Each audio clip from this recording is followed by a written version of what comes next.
নায়িকা পরিমণি, মেহের আফরোজ শাওন, পিয়া জান্নাতুল, মাহিয়া মাহি, হিমি, এদের সবাই কেন জুলাইয়ের এত বিরোধী, বা কালচারাল অঙ্গনে সবাই জুলাইয়ের এত বিরোধিতা করে কেন?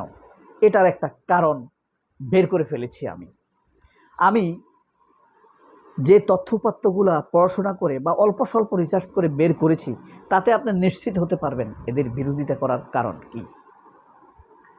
এর আগে দুটো কথা বলে রাখি, আশা করি পুরো ভিডিওতে সাথে থাকবেন। এই যে পরিমণি, নায়িকা পরিমণিকে বসুন্ধরার মালিকের ছেলে বা বসুন্ধরার এমডি আনবির বা তানবির, সে ধরেন দুবাই নিয়ে গেল 1 মাসের জন্য। পরিমণিকে 1 কোটি টাকা দিল, একটা গাড়ি দিল, বিনিময়ে 15 দিন 20 দিন 1 মাস তার সাথে থাকলো, ঘুরলো, মস্তি করলো। এটা কি পরিমণির একটা রোজগার না? রোজগারটা অবৈধ বলতে পারেন আপনি, তবে এটা একটা রোজগার। মাহিয়া মাহিকে ডাক্তার মুরাদ কোথাও নিয়ে গেল কলকাতায়, মাহিয়া যার স্টেজ, পরিমণি হলো কলকাতা দুবাইয়ের স্টেজ, মাহিয়া মাহি ধরেন কলকাতা ছাপড়িপাড়ার স্টেজ। এখন ডাক্তার মুরাদ তাকে কলকাতা নিয়ে গেল, অথবা কলকাতা এখন অনেক আওয়ামী লীগের টাকাওয়ালা নেতাকর্মীরা থাকে। মাহিয়া মাহি বিভিন্ন নায়িকারা 15-20 দিন পর পর কলকাতায় যায়, তাদেরকে মনোরঞ্জন দিয়ে আসে, সাথে 20-30 লাখ টাকা নিয়ে আসে। এটা তাদের একটা আয়। আপনি বৈধ বলতে পারেন, অবৈধ বলতে পারেন, তবে এটা একটা অবৈধ আয়।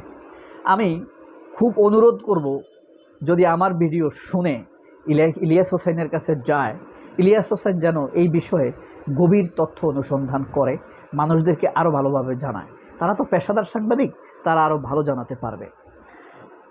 এই ব্যাপারে আমি যে তথ্য উপাত্তগুলো ধরেন পেয়েছি, ধরেন একটা নায়িকা নাটক করে, একটা সে আওয়ামী লীগ করুক আর যাই করুক, এখন তো সে অভিনয় করে। এখন নাটক এদেরকে দেয় কারা? নাটকের যে প্রডিউসার, যে অর্থায়ন করে, টাকা দেয়। নাটকের জন্য একজন টাকা দেয় না, যার মেইন বিজনেস। আবার যে পরিচালনা করে, আবার যে মাধ্যমে এগুলা প্রচারিত হয়, সবগুলোই আপনি দেখবেন যে আওয়ামী লীগের। বাংলাদেশের সবচাইতে বেশি নাটক বানায় কারা? Impress, Channel I, Faridur Reza Sagar, এরা না, চ্যানেল আই। ইমপ্রেস মানে চ্যানেল আই, ফরিদুর রেজা সাগর মানে চ্যানেল আই। এখন এদের অধীনে যারা নাটক করে, এদেরকে যদি কেউ একজনকে বলে আজকে তুমি জুলাইয়ের বিরুদ্ধে একটা ফেসবুক স্ট্যাটাস দাও, সে কি না দিয়ে পারবে? পারবে না। অর্থাৎ মেহের আফরোজ শাওন, পরিমণি, এরা যা করে, এরা কারো না কারো নির্দেশে করে। তারা কারা আমরা সেটাই দেখছি। ধরেন বাংলাদেশের এই যে মাহিয়া মাহি, শাহন, সবচাইতে বড় মাফিয়া একটা আছে এই জগতে, বন্যা মির্জা। বন্যা মির্জা, এদের বন্যা মির্জাকে নিয়ে, বন্যা মির্জা কিন্তু মাফিয়া এই মিডিয়া নাটক জগতের, মানে মাসি।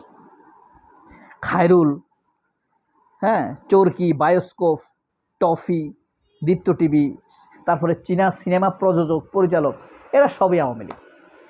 বিএনপি, জামায়াত, এনসিপির কয়জন আছে যে নাটক সিনেমা বানানোর জন্য টাকা দিচ্ছে? নাই, একজনও নাই। এরপরে এই যে আমাদের মাহফুজ, নাহিদ, এরা তো উপদেষ্টা ছিল। তারপরে আসিফ মাহমুদ, এরা উপদেষ্টা থাকার সময় এসব নিয়ে কি ভাবছে?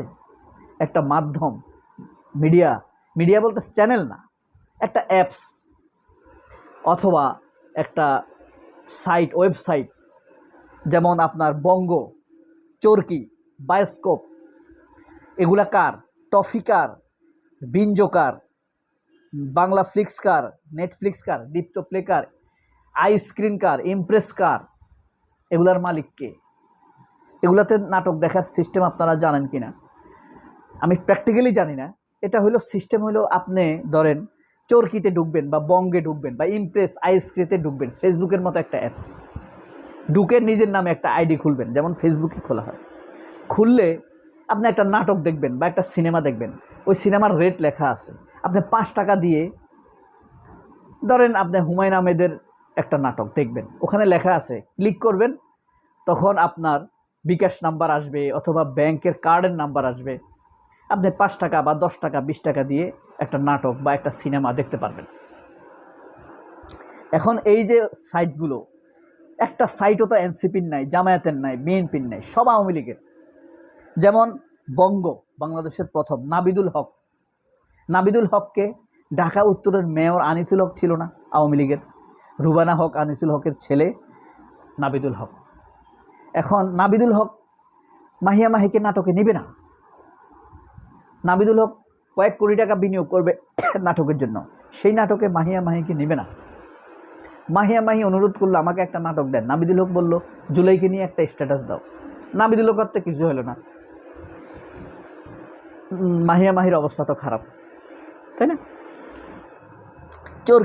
চরকির মালিককে প্রথম আলো জুলাইয়ের পক্ষে লিখবে। চরকির সাথে অতপ্রতভাবে যুক্ত রেদওয়ান রনি, চরকিতে নাটক করে আপনার মেহের আফরোজ শাওন, সে তো আপনার বিরোধিতা করবেই।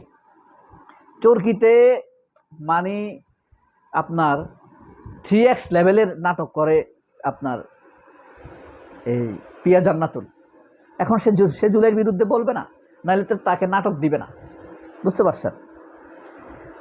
তারপরে আপনার বায়োস্কোপের মালিককে, গ্রামীণ ফোনের সিইও আছে না ইয়াসির আজমান, আওয়ামী লীগের সময়ে শেখ মুজিবের অ্যাসিস্ট্যান্ট প্রেস সেক্রেটারির ছেলে হইল এই ইয়াসির আজমান, এখন গ্রামীণ ফোনের সিইও সে।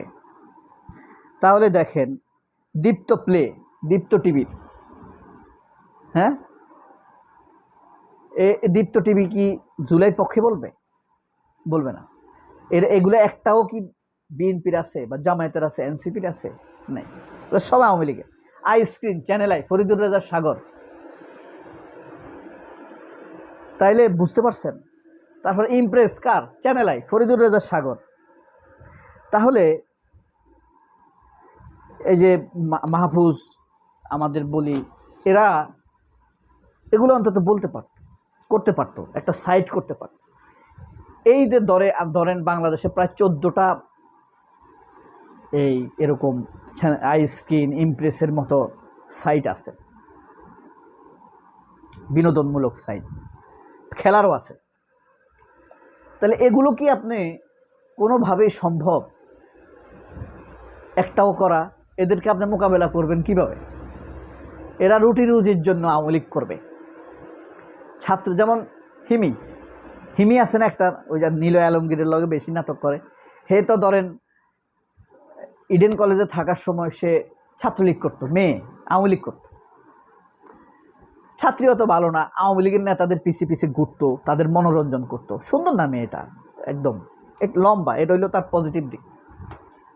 চেহারাও ভালো না, আপনি দেখবেন চেহারাও ভালো না, তো জোয়ান, তো মানুষের যখন প্যারা উঠে তখন ওই তারও ভালো লাগে। তখন এই যে হিমি হাঁটতো, একজনে আস্তে আস্তে তাকে নাটকের দিকে প্রোভাইড করছে।